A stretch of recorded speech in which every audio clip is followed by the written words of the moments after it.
Hello, everybody. This is Unwrapping the January 6th report, a breaking ish special broadcast. And if you are new to the channel, please like and subscribe. Something is going on with YouTube because it's difficult for me to keep on um, like broadcasting and live streaming as easily as I could before. I don't know what that is, but I am here and I am live streaming this part 15 of the January 6th final report. I'm breaking these up into parts because it's an 800-page document, and I am not going to go over every single part of this document. I am going to read you excerpts that I find to be relevant. As I did in the previous episode, I will talk briefly about the Eastman's plans today and then move forward with it. I will dive right in. The January 6th committee report reads, the vice president's staff came to believe that the theory pushed and sold to the public that the vice president had a role to play in the joint session was a cause of the attack on the Capitol. The reason that the Capitol was assaulted was that the people who were breaching the Capitol believed that the election outcome was not yet determined, and instead there was some action that was supposed to take place in Washington, D.C. to determine it, Jacob said. I do think the violence was a result of that position being continuously pushed and sold to people who ended up believing it with all their hearts. The people had been told that the vice president had the authority to determine the outcome of the election during the joint session. So, as I mentioned in the previous episode, Steve Bannon, John Eastman, all the other people who kept on peddling the fake elector scheme and the lies, knowing full well that these lies were baseless, had a corrupt state of mind. And because they knew what they were doing was illegal and it did it anyway, that establishes the corrupt state of mind. And it shows you that it wasn't just a one-off. It wasn't just like one tweet message, or it wasn't just one memo sent out. It was a weeks-long, day after day, constant pressure campaign that Donald Trump, John Eastman, Rudy Giuliani, Jenna Ellis, Mark Meadows, Scott Perry, Vince Haley, Ken Chesbrough, and all of these other people just on all levels of Donald's advisory panel, or whatever you want to call it, retinue. They were all concertedly working to overthrow the government of the United States. And that's what the report shows in no uncertain terms. Hey, Deb, thank you that you're here. I'll get back to you once I exhaust myself with excerpts, I suppose. If you have any questions, please hold on to them, and then, or you can post them and I'll answer them. Thank you for being here. So by not refuting the assertion that the Capitol is under siege and blaming Pence for causing it by not allowing the seditious plan that Donald had set into motion, Eastman exposes the direct connection between the two.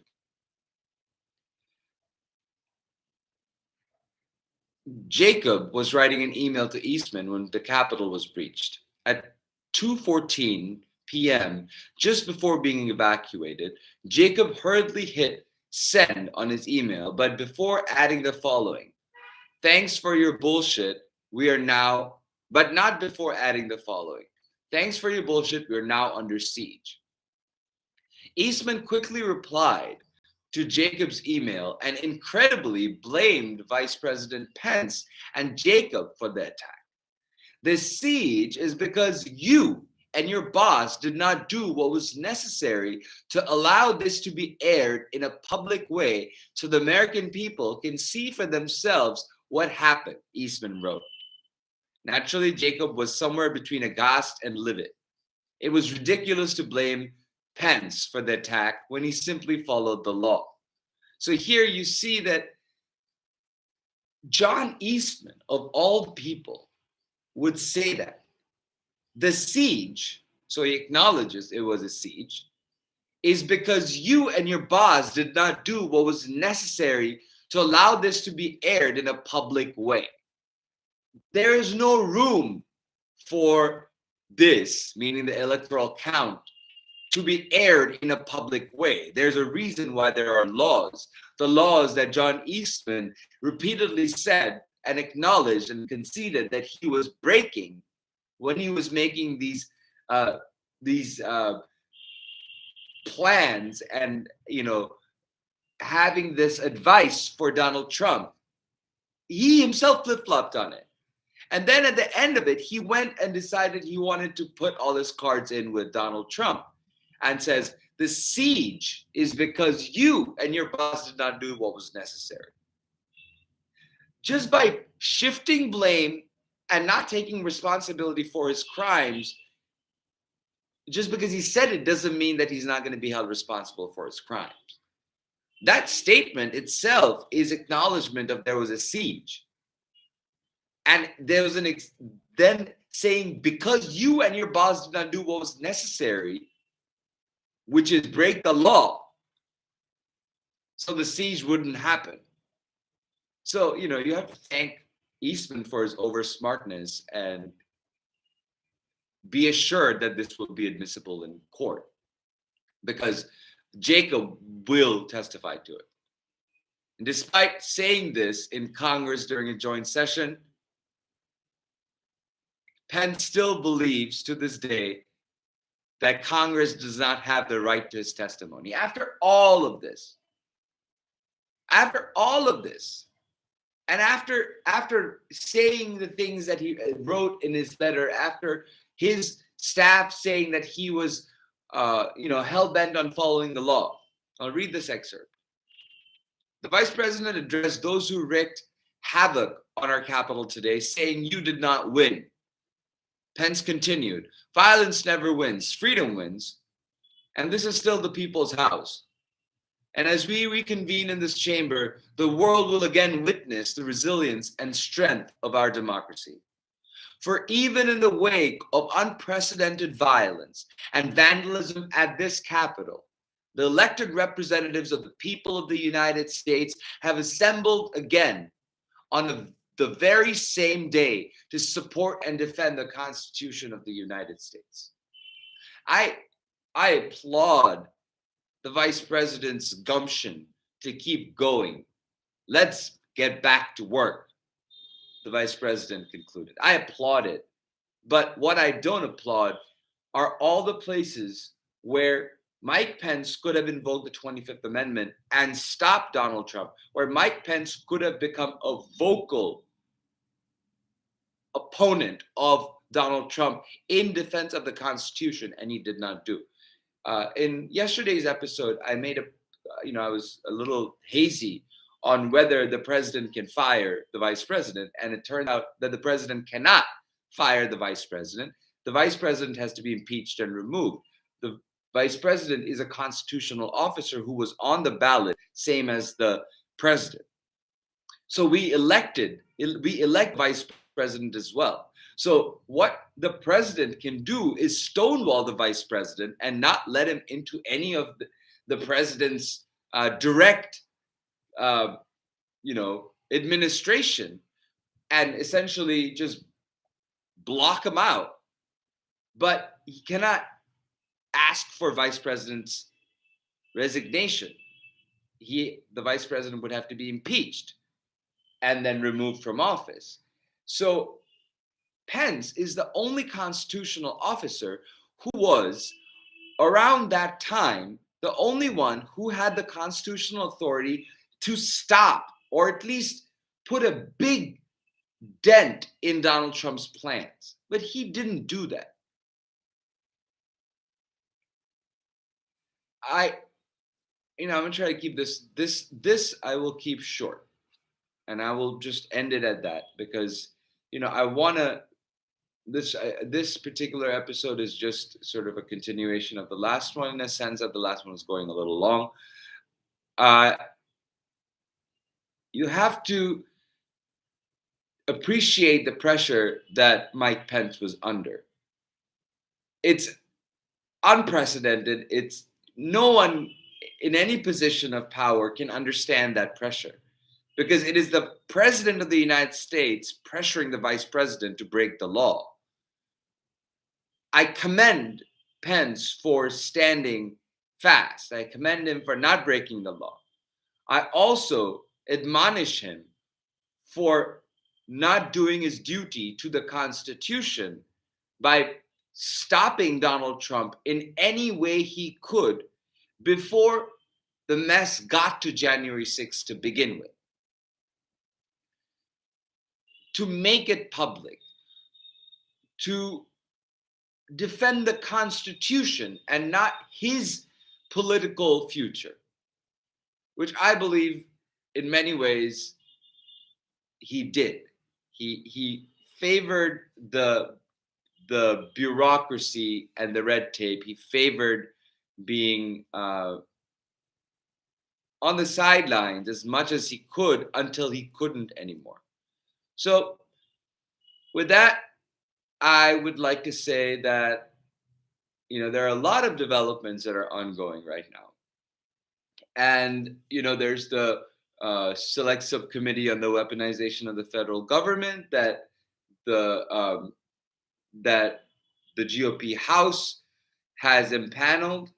There is Jack Smith subpoenas that are going out to former Trump officials.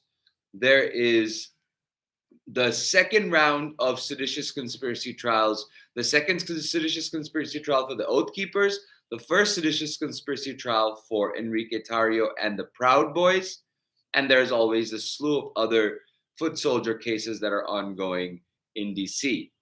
At the same time, Donald Trump is now continues to attack Ruby Freeman, and his attacks on Elaine Chao and others continue.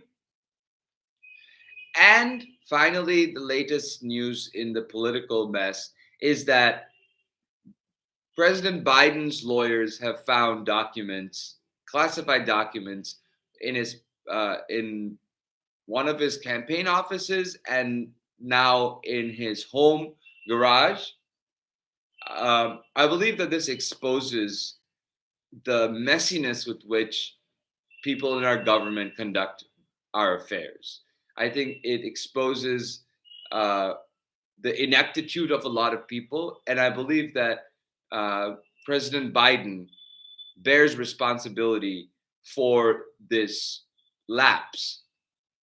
Now, whether that responsibility rises to the level of criminal liability or not depends on the investigation that is being conducted by the Department of Justice by a prosecutor who was appointed by Donald Trump, who was part of the DOJ still. And it is important to note the differences between what happened in Mar-a-Lago and what happened with President Biden's documents. The similarities are that they both had classified documents in their possession, which is in their property somewhere, or somewhere where they had control over that particular property or that office. What is not similar about the two is that Donald Trump took thousands of documents, of which over 300 were classified. So far, that is not the case with Joe Biden. Joe Biden we know so far, has taken a handful of classified documents as opposed to 300. And the number of documents recovered and voluntarily turned over by Biden's lawyers are far outnumbered by the documents that were found in Mar-a-Lago, number one. Number two, Joe Biden's lawyers and Joe Biden proactively contacted the National Archives and told them that they had the documents and they turned these documents over. That was not the case with Donald Trump's documents. Donald Trump's documents, actually, NARA found out from their overview of the documents and review of the documents they received from the Trump White House that they were missing significant chunks of documents. When they reached out to Donald, they got some of the documents and they didn't get most of it. Donald Trump didn't cooperate with NARA. He lied to NARA. He said, yeah, in the face of it, but he lied because he retained more documents. Then in the middle of last year, I think it's in May or something, Donald Trump's lawyers signed an affidavit swearing that they are now turning over all the documents, including a packet of classified documents, and saying this is it, we don't have any more. Well, that was also a lie, because the FBI and the National Archives determined after those documents are turned over in May that there were more documents that Donald had, simply by looking at the lags in the records that they had. And then Donald Trump's residence in Mar-a-Lago got searched by a lawful search warrant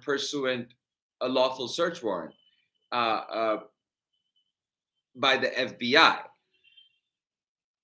That part is not necessary with Joe Biden, because President Biden has repeatedly said that he is currently cooperating with both the National Archives and the Department of Justice to make sure that all the documents are properly put back where they belong. So the criminal element of what happened in Mar-a-Lago is not present with Joe Biden, simply because Joe Biden didn't exhibit bad faith. He didn't lie. He didn't obstruct the authorities, the government, from getting the documents that belong to the government. In fact, Joe Biden proactively returned the documents and has been receptive and cooperative with authorities who are now reviewing his other properties to make sure he doesn't have other documents. So it rests on the bad faith and the good faith of people, of what they do with it is the unlawful retention of the documents in bad faith, the obstruction of justice with the intention of withholding the documents, the lying under oath, under sworn testimony by his lawyers. That's what makes this a criminal investigation for Donald Trump. Those elements are not present with Joe Biden. That being said, the nature of the documents and everything, all the other facets of the investigation have to be resolved by the investigator who has been appointed to the Joe Biden investigation. And you don't see Joe Biden coming out and attacking the FBI. You don't see Joe Biden coming out and attacking the National Archives. You don't see Joe Biden coming out and attacking the FBI. You see President Joe Biden cooperating with them. You see President Joe Biden being forthcoming with these documents. None of those things happened with Donald Trump.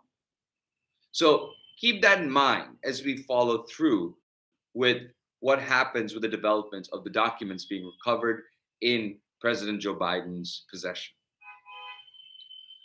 So with that, I'd like to conclude this episode. I thank you for being here. If you are new, please like and subscribe. If you are returning, please like and share. I really appreciate your support.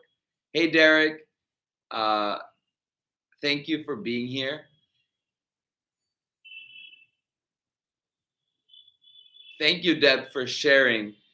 I appreciate you sharing this. It's important that people understand the distinction between what's happening with Joe Biden's documents and Donald Trump's documents.